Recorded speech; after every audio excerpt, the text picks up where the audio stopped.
किसी भी क्षेत्र विषय आज मैं आपको क्षेत्रवाद या रीजनलिज्म के बारे में जानकारी दूंगी। किसी भी क्षेत्र विशेष में रहने वाले लोगों की भावना, जिनके अंतर्गत लोग अपनी एक विशेष भाषा, संस्कृति, इतिहास, व्यवहार, प्रतिमानों के आधार पर उस क्षेत्र के लोगों से अपनत्व की भावना रख सकें और स्वयं को उस समूह का क्षेत्र समझ सकें। क्षेत्रवाद को निर्धारित करने वाले दो तत्व होते हैं, व्यक्तिनिष्ठ तत्व और वस्तुनिष्ठ तत्व। व्यक्तिनिष्ठ तत्व जैसे नाम से ही लग रहे हैं कि समूह के जीवन के तरीके, रीति, प्रथा, परंपरा, भाषा, साहित्य, संस्कृति, विश्वास, मूल्य, धारणाओं के लिए किया जाता है। इनका वस्तुनिष्ठ में मानव निर्मित पर्यावरण के संकुल तथा भूक्षेत्र शामिल किए जाते हैं। इसके आधार पर यदि हम क्षेत्रवाद की विशेषताएं देखें तो हम इसको निम्न विशेषताओं में विभाजित कर सकते हैं। सबसे पहली विशेषता इसकी यह है कि ये सीखा हुआ व्यवहार है। इसमें मतलब कि कहीं भी जो है हमें किसी भी प्रकार का जो है वो व्यक्ति की अपनी इच्छा नहीं शामिल होती है। दूसरा है स्थानीय देशभक्ति। क्षेत्र विशेष से व्यक्ति का प्रेम अपनी भाषा से, अपनी संस्कृति से, अपने पर्यावरण से, अपने क्षेत्र से, ये सब क्षेत्रवाद के अंतर्गत आता है। पक्षपातपूर्ण दृष्टिकोण, और उस क्षेत्र में रहने वाले लोग एक दूसरे के प्रति वो सहानुभूति की भावना रखते हैं और क्षेत्र से बाहर भी एक दूसरे के प्रति पक्षपातपूर्ण व्यवहार करते हैं। शोषक एवं शोषित की भावना, कई बार ऐसा भी देखा गया है कि किसी क्षेत्र विशेष के लोग जो हैं वो अपने आप को उच्च या सर्वोच्च मानते हैं और दूसरे क्षेत्र के लोगों को अपना सबऑर्डिनेट या अपने अंडर में मानते हैं, और इस कारण वो उनके बीच में एक शोषित और शोषित की भावना भी हमें देखने को मिलती है। संस्कृति की भिन्नता, अलग अलग क्षेत्रों की संस्कृति अलग अलग होती है और उनकी भिन्नताएं भी हमें देखने को मिलती हैं।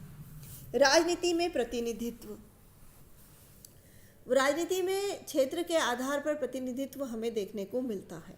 और क्षेत्रीय संगठन, ये समाज, राजनीति में, समाज में दबाव बनाने के लिए कई क्षेत्रीय संगठनों को भी हमें निर्माण करने में देखने को मिलते हैं। भारत में क्षेत्रवाद के कारण, भारत में जो क्षेत्रवाद के बहुत सारे कारण हैं, इसमें विभिन्न समाजशास्त्रियों ने भौगोलिक पृथकता, ऐतिहासिक परिस्थितियाँ, सांस्कृतिक भिन्नताएं, राजनीतिक और सामाजिक बताए हैं। भारत में क्षेत्रवाद के जो कारण हैं, इसमें सबसे पहले अगर हम भौगोलिक भिन्नताएं देखें तो उसके आधार पर हमें कह सकते हैं भारत में जो है बहुत क्षेत्रफल बहुत बड़ा है, तो अलग अलग क्षेत्रों का हमें पर्यावरण अलग अलग देखने को मिलता है। अलग अलग पूर्व से पश्चिम की तरफ हम जाएं या उत्तर से दक्षिण की तरफ जाएं तो सब जगह हमें अलग अलग भौगोलिक परिस्थितियां देखने को मिलती है। सामाजिक और सांस्कृतिक विरासत, सामाजिक और सांस्कृतिक विरासत के आधार, हर क्षेत्र की अपनी एक सामाजिक व्यवस्था होती है, सांस्कृतिक विरासत होती है, संस्कृति होती है और वो हर क्षेत्र की एक विशेषता होती है और ये हमें देखने को भारत में मिलती है।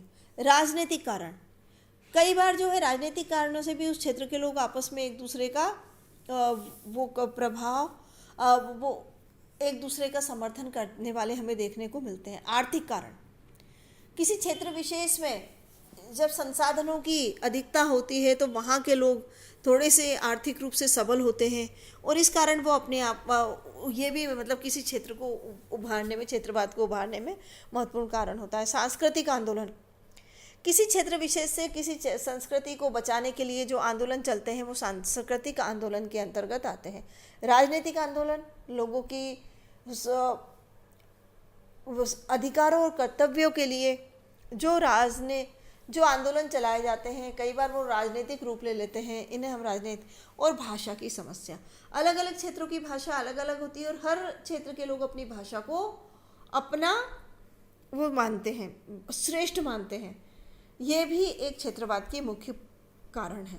क्षेत्रवाद के दुष्परिणाम हम देखें तो क्षेत्रवाद में भारत में अनेक समस्याओं को जन्म दिया है। सबसे महत्वपूर्ण राजनीतिक है, जो पृथक्करण के रूप में वर्षों से हमें कई क्षेत्रों में विद्यमान देखने को मिलती है।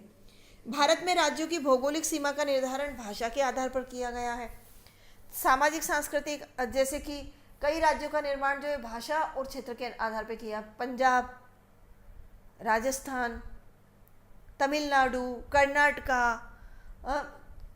ये सब क्षेत्र, ये राज्य हैं जो कि भाषा के आधार पर इनका निर्धारण किया गया है। इसी प्रकार से सामाजिक और सांस्कृतिक, आर्थिक और राजनीतिक विकास में भी एक ये बड़ी बाधा होते हैं। इसके दुष्परिणाम ऐसे होते हैं, क्षेत्रीय तनाव को ये बढ़ावा देते हैं, भाषावाद की समस्या को बढ़ाते हैं, राष्ट्रीय एकता में बाधक होते हैं, सामाजिक न्याय में भी बाधक होते हैं, प्रगति में भी ये बाधा डालते हैं, देश की प्रगति में और क्षेत्र की प्रगति में, और विध्वंसक और संकीर्ण नेतृत्व का विकास करते हैं।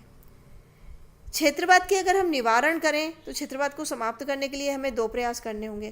पहले उन कारणों का जिनकी वजह से क्षेत्रवाद बढ़ता है, दूसरा वे सुझाव जिनसे क्षेत्रवाद ना बढ़े। क्षेत्रवाद के कारणों को हटा देंगे तो भी क्षेत्रवाद नहीं बढ़ेगा, और क्षेत्रवाद के निराकरण के उपाय में राष्ट्र नीतियों का निर्धारण करें, हर क्षेत्र के लोगों की भावनाओं को ध्यान में रखा जाए राष्ट्रीय नीतियों के निर्धारण में। केंद्र की सक्रिय नीति हो, किसी भी क्षेत्र को ऐसा ना लगे कि वो मतलब पिछड़ा हुआ है या उसके विकास के ऊपर सरकार के द्वारा ध्यान नहीं दिया जा रहा है। दबावपूर्ण नीति का त्याग किया जाए, सांस्कृतिक एकीकरण रखा जाए, एक दूसरे को, हर संस्कृति को एक संस्कृति को दूसरे से श्रेष्ठ के स्थान पे एक दूसरे की संस्कृति की विशेषताएं लोगों को दी जाए। फिर ये देश का संतुलित विकास, इससे देश का संतुलित विकास भी होगा। फिर सामान्य आधार की खोज की जाए जिसके आधार पर क्षेत्रवाद का जो है हमें रूप देखने को नहीं मिले। क्षेत्रीय भाषाओं का भी सम्मान किया जाना चाहिए और क्षेत्रीय राजनीतिक दलों पर प्रतिबंध लगना चाहिए।